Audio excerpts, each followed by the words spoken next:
As one of the most famous and celebrated artists of all time, the Renaissance genius Michelangelo is an historical and cultural colossus.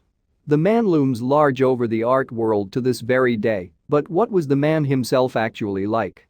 Was there anything notable about him besides his artistic abilities? Researchers have set out to learn the answer to these questions, and they've uncovered a few surprises.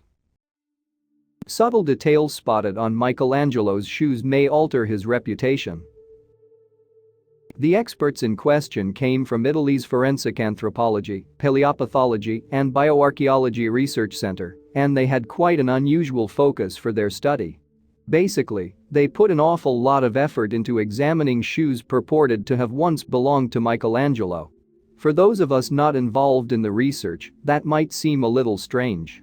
The thing is, though, in the hands of experts who know what they're doing, shoes can be very revealing. A lot of information can be extracted from a person's footwear, and not just in relation to their style preferences. With a little care and effort, more tangible characteristics can also be deduced. Most of us have been aware of Michelangelo since we were kids. His incredible legacy has endured across the centuries since his death, meaning that people today have at least their own vague idea of who the man was. This recently published study, though, might just challenge our preconceptions about him. A man of Michelangelo's stature tends to stick in our minds, even taking on a semi-mythical quality. But this research has shown us the human side of the now legendary figure. Despite all his talent and the sheer power of his work, he probably wasn't quite so immense in every department. Michelangelo arrived into the world in 1475, born in a place called Caprese in Italy. His dad worked as a magistrate in this small community, but the family would soon be on the move. While Michelangelo was still very young, they upped sticks and relocated to the city of Florence. Tragedy struck Michelangelo's life early. His mom suffered from poor health, and by the time the boy was just 6, she'd passed away. This disruption to his life meant the young Michelangelo spent a lot of time being looked after by another family. These carers introduced him to stone cutting, which obviously served him well in later life. Michelangelo developed a clear interest in the arts from a young age. Less keen to focus on other aspects of his education, the boy would instead observe artists working in local churches. He'd hone his own skills by attempting to replicate their work with his own sketches. Eventually, he became acquainted with the established artist Domenico Ghirlandaio. It had become evident to Michelangelo's dad that his creatively minded son wasn't going to follow him into the world of finance. So, when the boy was 13, he allowed him to become Ghirlandaio's apprentice. It was under this artist's tutelage, then, that Michelangelo learned the fresco method of painting murals. Michelangelo's immense talent was quickly evident to Ghirlandaio, who recommended that he properly learn how to carve art from stone. The teenager was sent to the palace of Lorenzo de' Medici, who ruled over Florence at the time. Here, in the grounds of this most opulent and grandiose of settings, the budding artist was taught about classical sculpture. Naturally, being in this most elite of environments proved useful for making contacts. During this period, Michelangelo was taught by a prominent sculptor by the name of Bertoldo di Giovanni, but that wasn't all. He met distinguished and intellectually minded individuals from a variety of different disciplines around this time, including academics, scientists, and poets. As a true Renaissance man, Michelangelo had many strings to his bow. His interests were broad, and they often fed into each other. For instance, he developed a fascination for human biology and was even permitted by the Catholic Church to conduct dissections on human remains. This experience, though morbid, undoubtedly had a direct impact on his art. One of the defining characteristics of Michelangelo's style is the vivid and realistic detail of his human subjects. The manner in which he portrays musculature, for example, is particularly impressive. This can even be seen in his early works as a teenager, such as Battle of the Centaurs and Madonna Seated on a Step. There were turbulent times in Florence in 1492 in the wake of Lorenzo de' Medici's passing, so Michelangelo moved to Bologna. He carried on with his education here for a time, before returning to Florence when things were calmer. Now, though, he was working as a professional sculptor after years of learning his craft. After spending a few more years in Florence, Michelangelo then relocated to Rome. Here, he was commissioned by a prominent cardinal to create a sculpture depicting a deceased Jesus spread out on his mother Mary's lap. The finished work would come to be known as the Pieta. Astonishingly, the Pieta took the 25-year-old artist less than a year to complete. Even at that time, people apparently recognized the genius of Michelangelo's work. And, of course, that remains the case today. The sculpture has since been rehoused several times, but it can be seen today in Vatican City, a self-contained city-state located within the physical confines of Rome, Italy. The Pieta has a special distinction in that it's the only Michelangelo piece to have his name etched into it. The story goes that he decided to do this when he overheard someone claiming that another artist was responsible. Annoyed by the thought of someone else receiving credit for his efforts, he carved out his name on Mary's chest. For 3 years from 1501, Michelangelo was working on what would become one of his masterpieces. The statue of David had been started by 2 previous sculptors, but both had found the task beyond them. Michelangelo then took over and turned the block of marble into what has since become one of the most well-known sculptures in the world. The statue of David is the work of a master sculptor, but Michelangelo's next masterpiece would demonstrate his genius as a painter, too. He was requested by the Pope to decorate the Sistine Chapel's ceiling, a challenge he accepted. This project clearly captured Michelangelo's imagination, and his vision became increasingly expansive as he progressed. Michelangelo soon dismissed every one of his helpers, being unhappy with the quality of work they were producing. He obsessively completed the project alone, spending an incredible amount of time lying on his back and painting the ceiling. The result, which he unveiled on Halloween in 1512, remains one of the greatest examples of Renaissance art. Working on the Sistine Chapel had taken a lot out of Michelangelo physically, and his interest soon turned elsewhere. He carried on painting and sculpting, of course, but his primary interest became architecture. In this field, as with all the others, he demonstrated his genius. He designed several incredible buildings, but his most notable contribution to the field probably came during his tenure as head architect of St. Peter's Basilica in Vatican City.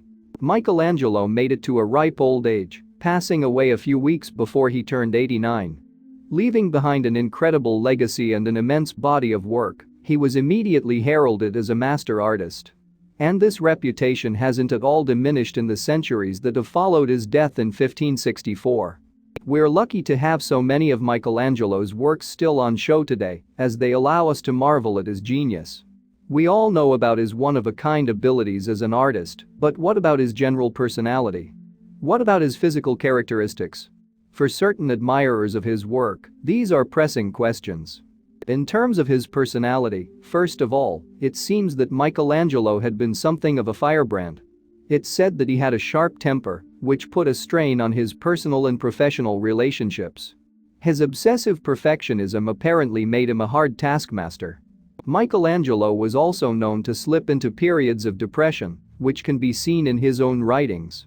For example, he noted at one time, "I am here in great distress and with great physical strain, and have no friends of any kind, nor do I want them, and I do not have enough time to eat as much as I need, my joy and my sorrow, my repose are these discomforts." In terms of Michelangelo's physical characteristics, we also know a thing or two. It's understood, for example, that he was punched hard in the face in his earlier years, which permanently deformed his nose. In later life he experienced quite a lot of pain, too, especially after working on the Sistine Chapel. Questions related to Michelangelo's physicality have continued to interest people, even all these centuries after his death.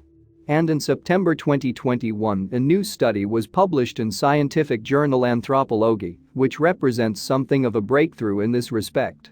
With the emergence of this report, we now almost certainly know something new about the great artist. As previously mentioned, the study was slightly odd, centered as it was upon the careful analysis of 3 shoes recovered from Michelangelo's household following his passing.